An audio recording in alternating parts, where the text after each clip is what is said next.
투자 목적이 크시면요. 네, 네. 매도하시고 딴 데로 갈아타셔도 괜찮을 것 같아요.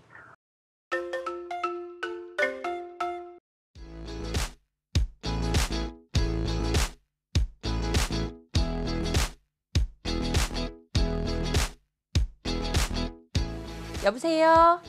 여보세요? 네, 안녕하세요. 반갑습니다. 아, 예, 반갑습니다. 네, 어떤 고민 해결해 드릴까요?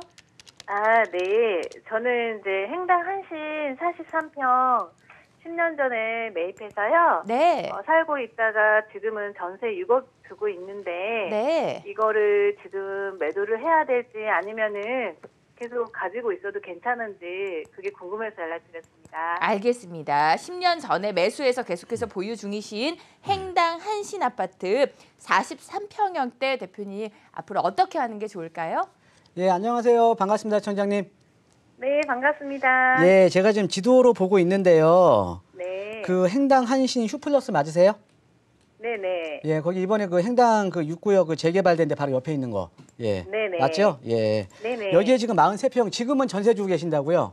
네네. 예, 그러면은 어찌됐든 투자 목적이 좀 더 크신 거네요? 아, 네네. 예, 지금 거주는 다른 데서 하시는가, 그죠? 예. 네, 지금 현재는 다른 예. 데서 살고 있습니다. 예, 알겠습니다. 어때요? 네. 좀 최근에 좀 가격 좀 많이 올랐죠? 최근에. 예, 많이 예. 올랐어요. 예, 알겠습니다. 네. 제가 입지적인 여건 간략하게 살펴드리고 예, 답변 이어가도록 하겠습니다. 네. 예. 자, 지금 행당 한신 슈플러스 보니까 여기 같은 경우에는 이 지역의 가장 큰 장점은 좀 지도를 좀 줄여서 보면 줄여서 보면 강남 접근성이 상대적으로 아주 좋죠, 그렇죠? 네네. 예, 지금 한신 슈플러스가 여기에 있고요. 인근 지역에는 여기가 지금 행당 7구역, 행당 6구역 지금 재개발 지역이잖아요, 그렇죠? 네. 예, 재개발 지역 중에 지금 행당 6구역은 벌써 입주를 했고요, 그렇죠? 예. 네. 그다음에 인근에 이제 여기 또 행당 7구역 재개발 지역이 있고 인근에가 이렇게 보니까 아파트로서 주거벨트가 아주 잘 형성이 되어 있습니다, 그죠? 예. 네. 그다음에 이제 강남 접근성이 아주 좋아요, 이제 행당동이라는 지역 자체는. 그러니까 강남 네네. 접근성이 좋다라는 거는 강남 접근성이 좋다라는 건 그만큼 주거에 대한 수요 자체는 많은 지역이에요. 예. 네. 주거에 대한 수요가 많은 지역이고, 자, 그런데 조금 단점이 지하철은 조금 머네요. 지하철은. 예, 지하철이 조금 이제 주변에 멀죠. 이제 왕십리역, 이제 커트러블 역세권이라든가 이런 데서 약간 좀 거리가 있잖아요. 예. 네. 이게 약간 단점이에요. 자, 이렇게 보시면 될 것 같아요. 시청자, 제가 좀 판서를 통해서 정리를 해드리면 투자 목적이 크시면요. 예. 네. 매도하시고 딴 데로 갈아타셔도 괜찮을 것 같아요. 예. 아, 그 이유를 네. 한번 설명을 해드릴게요. 예. 네네. 자, 첫 번째로 우리 시청자님께서 보유하고 있는 지금 행당동 같은 경우는요.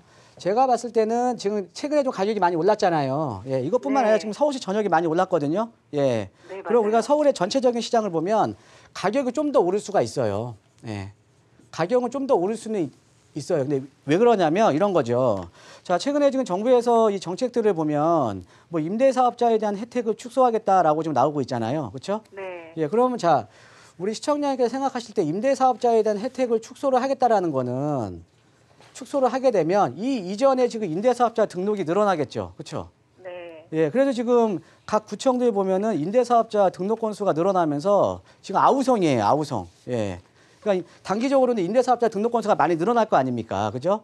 네. 자, 그런데 지금 최근에 시장에 지금 물건이 없어요, 물건이. 그러니까는 이 시장에 가서 물건을 내가 살라 그래도 물건 자체가 상당히 귀하다라는 거거든요. 그런데 임대사업자에 대한 혜택이 축소가 되면 단기적으로 봤을 때 임대사업자 등록이 늘어나면서 임대사업자를 등록을 하게 되면 지금은 최소 8년 이상 보유를 해야 될 거 아닙니까? 그렇죠? 네네. 이 8년 이상이라는 임대 의무 보유 기간이 있어요. 그럼 이 의무 보유 기간 동안 또 물건이 더 안 나오는 거잖아요. 그렇죠? 네. 그러니까 당장 만약에 임대사업자에 대한 혜택이 좀 축소가 될 거는 같은데 임대사업자에 대한 혜택을 축소하게 되면 단기적으로는 집값 상승을 더 일으킬 수가 있다라는 거죠. 예, 그렇기 때문에 우리 시청자께서 보유하고 있는 그 한신 아파트 같은 경우에도 강남 접근성이 좋기 때문에 주거에 대한 수요가 많은 지역이기 때문에 어떻게 보면 가격 상승에 대한 기대 상승 여력이 좀 더 남아 있다라는 거죠. 지금 정책적으로 네. 봤을 때. 네. 자, 그런데 지금은 우리 시청자가 갖고 있는 게 투자 목적이 크잖아요. 투자 목적이. 네네. 그죠? 네. 자, 지금 최근에는 아파트 가격 상승이 신규 아파트에 대한 선호도가 뚜렷하게 높거든요. 새 아파트. 네, 맞아요. 그죠? 예, 예. 새 아파트가 더 많이 올랐잖아요. 그죠? 네, 맞아요. 예, 인근에 지금 아까 행당 6구역 재개발한 거 그 서울숲 리버브자이 같은 경우에도 네. 거의 2배 뛰었거든요. 지금 분양가 대비해서. 네. 자, 왜 그러냐면 신규 아파트가요. 감형과 때 이런 거죠. 재건축 같은 경우도 규제가 강화되니까는 재건축에 의한 신규 아파트 공급이 앞으로는 더 유축될 수밖에 없는 거고. 그다음에 이제 네. 제가 이제 방송에서 여러 번 말씀드렸지만 재개발이나 이런 그 재생 사업 있죠. 강북에서 주로 하는 이제 그 정비 사업이요. 재개발. 네. 그러니까 인근에 지금 행당 6구역이나 7구역 지금 재개발 방식이잖아요. 그렇죠? 네. 그런데 이 재개발 방식에 대한 재생 사업에 대한 패러다임이 지금 많이 바뀌고 있어요. 예전에는 무조건 노후된 주택을 철거하고 신규 아파트를 공급을 했지만 지금은 어떻게 하냐면은 철거보다는요. 보존하는 방식이에요. 보존. 네. 그러니까 이 재생 사업에 대한 패러다임이 바뀌고 있다라는 거는 앞으로 이 재개발 지역에 대한 구역 지정이 상당히 소극적이겠죠. 그렇죠? 그러면 이제 네. 재개발을 통한 신규 아파트 공급도 유축될 수밖에 없는 거잖아요. 그렇죠? 네. 그러니까 신규 아파트에 네. 대한 공급이 유축이 되다 보니까 당연히 신규 아파트에 대한 선호도가 상당히 높아지고 있는 거예요. 네. 자, 그래서 제가 봤을 때는 신규 아파트 쪽으로 네. 갈아타시거나 만약에 그러니까 투자 목적이 크시니까 네. 예, 아니면은 지금 신규 아파트 내지 5년에서 10년 차 아파트 있죠. 예. 네네. 비교적 신규 아파트, 비교적 새 아파트. 예. 네. 지금 최근에 이제 시장 흐름이 어떻게 됐냐면 새 아파트 가격이 너무 오르다 보니까 10년 이내 아파트 있죠. 예, 10년 이내 네. 아파트 가격도 지금 계속 많이 오르고 있습니다. 예, 네. 그런데 지금 행당 한신 같은 경우에는 지금 제가 지금 정확히 기억이 안 나요. 이게 2000년도 초반에 준공이 난 거거든요.